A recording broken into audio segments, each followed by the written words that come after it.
এটা বৰ দুখ লগা খবৰ। ৰঙানদী বিধানসভা সমষ্টি অন্তৰ্গত দলুহাট সোণাপুৰ গাঁও পঞ্চায়তৰ দলুহাট বজাৰৰ নিবাসী তথা দলুহাট আঞ্চলিক গাঁওৰক্ষী বাহিনীৰ প্ৰাক্তন সভাপতি, আমাৰ দলুহাট মণ্ডল কংগ্ৰেছৰ জ্যেষ্ঠ কংগ্ৰেছী নেতা, আমাৰ ৰঙানদী বিধানসভা সমষ্টিৰ লগতে দলুহাট সোণাপুৰ ফুলবাৰীৰ বিভিন্ন অনুষ্ঠান প্ৰতিষ্ঠানৰ লগত জড়িত আৰু মোৰ ৰাজনীতিক জীৱনৰ পথ প্ৰদৰ্শক, যুৱ প্ৰজন্মৰ কাৰণে প্ৰেৰণা, আমাৰ সকলোৱে শ্ৰদ্ধাৰ দয়াশীল কৰকৰীয়া দেৱ, আমাৰ সকলোকে একাষৰীয়া কৰি সকলোকে কন্দুৱাই আজি ৰাতিপুৱা তেখেতে ইহলীলা ত্যাগ কৰিছে।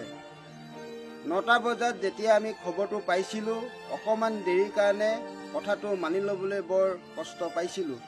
যাই কি নহওক, বিধি বিধান, জন্ম হ'লে মৃত্যু হ'বই লাগিব।